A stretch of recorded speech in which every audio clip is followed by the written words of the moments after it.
Apa jadinya cinta yang kalian rajut selama bertahun-tahun, yang seharusnya menjadi pelabuhan terakhir, justru berakhir dengan orang yang paling kalian cintai?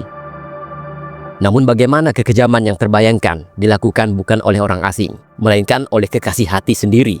Dan yang lebih mengerikan, bagaimana jika di balik tindakan sadis itu, ada penjelasan yang membuat kita bertanya-tanya tentang batas kemanusiaan itu sendiri?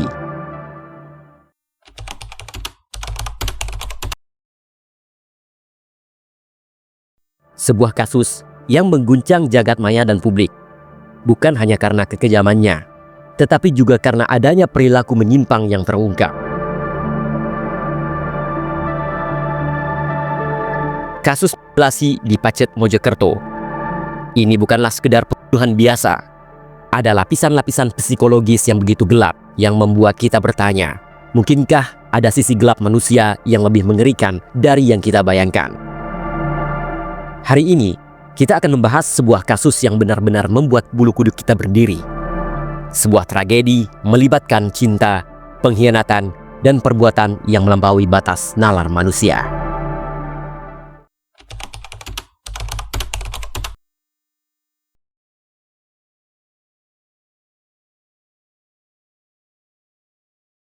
Kasus ini bermula dari penemuan potongan telapak kaki oleh seorang warga di jurang tepi jalan raya Pacet, Cengar, Mojokerto. Singkatnya, potongan tubuh itu ternyata milik Tiara Angelina Laraswati, 25 tahun, yaitu wanita asal Lamongan, yang tragisnya dihabisi dan dimutilasi oleh kekasihnya sendiri, yaitu Alfi Maulana, 24 tahun.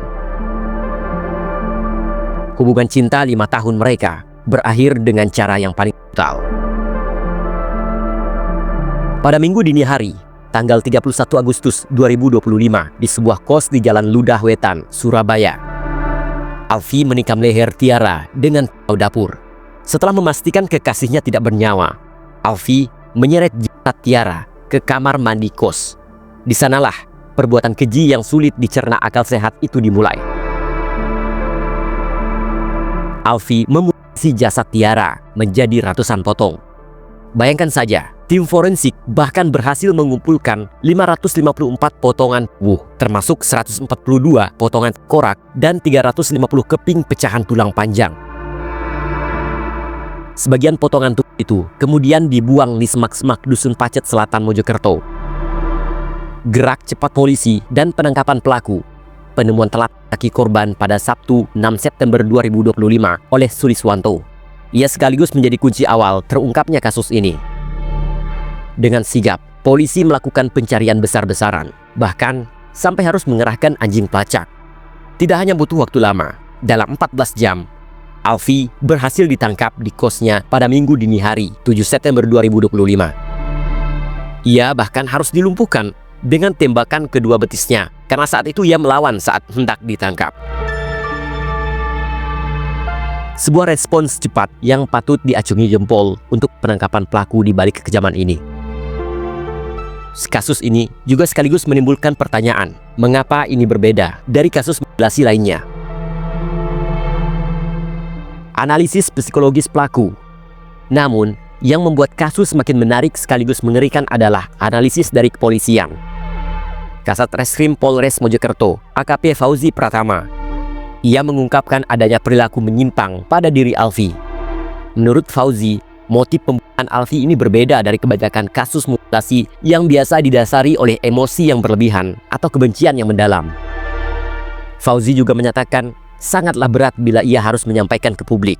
Namun intinya, ada perbedaan mendasar pada kasus mutilasi Pacet ini dengan kasus mutilasi lainnya. Dalam sini kak?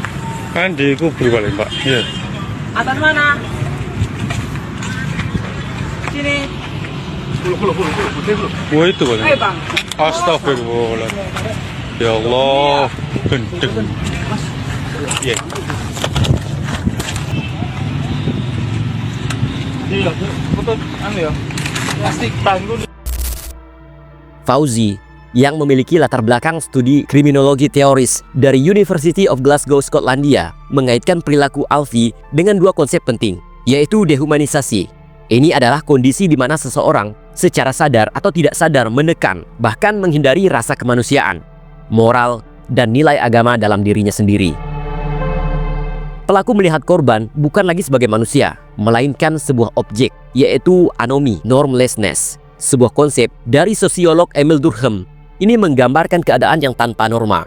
Saat itu, aturan moral dan sosial yang biasanya mengikat individu menjadi lemah atau tidak relevan. Perilaku terduga mengalami tekanan psikologis tinggi seperti shock dan stres berat yang mendorongnya pada kondisi anomi ini. Alfie memutilasi jasad Tiara hingga ratusan potong yang diduga kuat untuk menghilangkan jejak, bukan semata-mata karena nafsu kekejian setelah pembunuhan. Ini berarti dalam kondisi psikologis yang sangat kacau. Ia secara brutal memperlakukan jasad korban demi tujuan pragmatis, yaitu menghilangkan bukti. Lalu dari mana ide motif brutal ini muncul oleh seorang Alfie? Dan yang mencengangkan, polisi menemukan fakta bahwa ide mutasi brutal ini muncul karena Alfie punya pengalaman memotong hewan kurban. Sang pelaku ini pernah bantu-bantu untuk memotong hewan kurban, kata Fauzi. Ini juga diperkuat oleh keterangan Kanit Resmob Satreskrim Polres Mojokerto, Ibda Sukron Makmun, yang menyebut bahwa Alfie setidaknya pernah menjadi jagal hewan kurban lebih dari 3 kali. Dan saat ia mencincang jasad Tiara, Alfie menggunakan pisau daging, gunting dahan, dan pisau besi. Alat-alat yang mungkin tidak jauh berbeda dengan yang digunakan untuk memotong hewan. Dampak kasus dan jeratan kasus ini tidak hanya berhenti di penangkapan pelaku. Pemkot Surabaya bahkan berencana menghidupkan kembali razia kos untuk mencegah praktik living together tanpa ikatan pernikahan. Karena diketahui Alfie dan Tiara ini tinggal bersama. Dan kini, Alfie Maulana dijerat pidana mati atau penjara seumur hidup. Hukuman berat ini menjadi penanda bahwa perbuatannya adalah kejahatan yang sangat luar biasa, yang menghilangkan sisi kemanusiaan demi menghilangkan barang bukti. Kasus mutilasi Pacet ini, dengan segala kekejaman dan analisis psikologis di baliknya, menyisakan pertanyaan besar bagi kita semua. Apakah benar pengalaman memotong hewan kurban bisa sebegitu mempengaruhi seseorang hingga ia tega melakukan hal serupa kepada manusia? Atau ini hanyalah kebetulan tragis yang mengungkap sisi gelap dari sebuah kondisi psikologis ekstrim? Dan bagaimana dengan kalian? Apakah kalian percaya bahwa tekanan psikologis yang sangat berat bisa mengubah seseorang menjadi sosok yang sama sekali kehilangan rasa kemanusiaan? Ataukah ini adalah bukti bahwa terkadang predator sesungguhnya bersembunyi di balik senyuman orang yang paling kita percaya?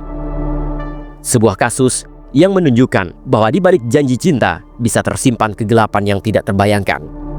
Semoga keadilan ditegakkan dan semoga kita semua bisa mengambil pelajaran dari tragedi di sini.